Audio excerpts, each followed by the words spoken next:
Hey, what is up guys, it is Slinky here, bringing to you a news video for Assassin's Creed Syndicate. The first bit of news I got for you guys is that black box missions from Assassin's Creed Unity are returning. If you didn't know, black box missions are kind of like the major assassinations where you can kind of interact and change the way the mission plays out. For example, like probably the most famous assassination from Assassin's Creed Unity was that you could take the place of I believe his name was Duchesneau, and you take the place in the confessional box and you kill Severe in there.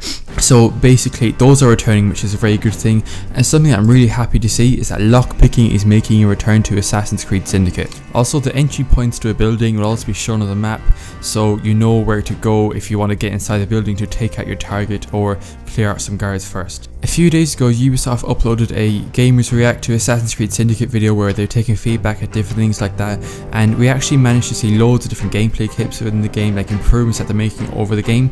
And we also got to see that on one of the screens that Murder Mysteries, or the equivalent to Murder Mysteries, are making a return for Assassin's Creed Syndicate, which is a really good thing.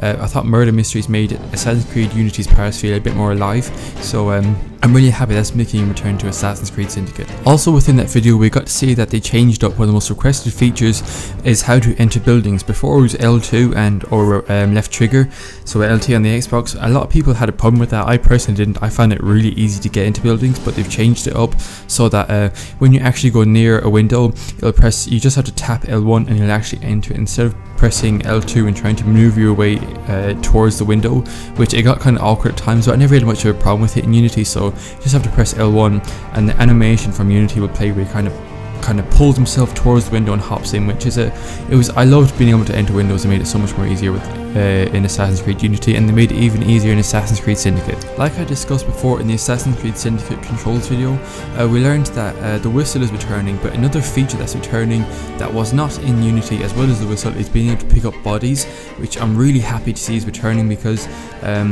it would made more sense to have it in there. I'm fairly certain that circle or the whole pick up bodies is a bit awkward at times from older games, but it's also good to have it in there. But I just think that they can have it better instead of I find that it's very slow to pick up bodies. I think that what they should do is that they should have a system where if you go in and low profile assassinate someone, if you let go of the assassinate button, which is square or X, he drops them. But what you should do is that if you keep holding onto the button, he will actually hold onto them. Like, he doesn't let them drop, he just kind of drags them, so you can kind of pull them behind cover or put them somewhere else that isn't in the middle of the open ground. So it's just an idea. Another thing a lot of people noticed in the Assassin's Creed video that I was talking about a few minutes ago is that you can customize just like you did in Assassin's Creed Unity, and it's probably going to be just as in-depth, or if not more. What we noticed in that video was that Jacob was wearing like kind of like a hat. It's not kind of like a flat hat, kind of hard to explain.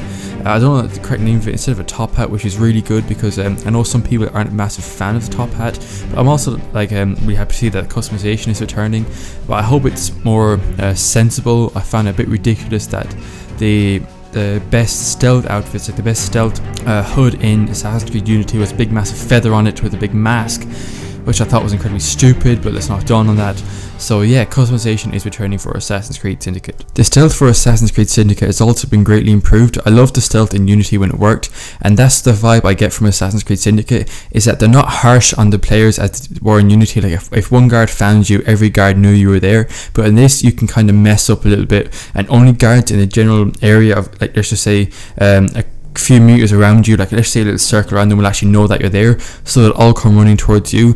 But let's just say there's guards like 2 rooms down, they won't exactly know you're doing anything, which makes a lot of sense, because before in Unity, if you're in a room, like kind of in a closed room, and there's clashing of swords, it just makes more sense that you're only punching people. They're not really going to hear you a few rooms down. So I'm just happy that's not as harsh on the player. In a recent exclusive interview with GameSpot and Mark Alexis Cote, they discussed how they're bringing back the modern day segments, not like it was in Unity, but more so, but they actually haven't really explained that yet. They don't know if it's going to be third person or if it's going to be in first person or whatever, but they've explained that it is coming back and it's going to be like the older games, but they haven't exactly said which one.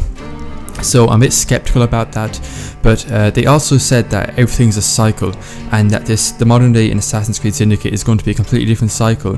Like let's say Black Flag and Unity, and I guess Rogue as well. It's kind of was the transition period, because AC 1 to 3 was the Desmond cycle, and then they had to set up a new cycle. So say for Black Flag and Unity, they had to set up the Phoenix Project, Helix, where Abstergo was at now, where the Assassins are at now.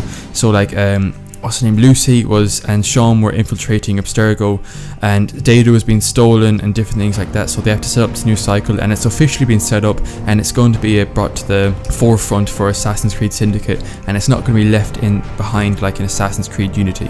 Okay, to wrap up this video, I've got a couple more things I'm not going to go too in depth with, but they're definitely worth mentioning. They fixed the rope launcher, not really fixed it, but improved it, just so that it's easier to actually know where you're actually going to send the rope launcher to go across from building to building. They just improved it so there's better feedback to know where it actually is going to launch. And also Ubisoft have made the carriage driving in Assassin's Creed Syndicate a lot more responsive, so that it's easier to turn corners, which is really good. That was kind of my worry, is that it's going to be really hard to turn corners, and that would be really long to actually make the corners. So yeah, I'm just happy that they've made it more responsive. So overall, I get from the vibe from Assassin's Creed Syndicate is that they're just improving on what Unity laid out and adding their little features, which is really good, because Unity sounded great on paper, but certain things just didn't pay off, and they're improving on those things like parkour and different things like that. So thank you so much for watching. If you would like that, it'd be amazing, and goodbye.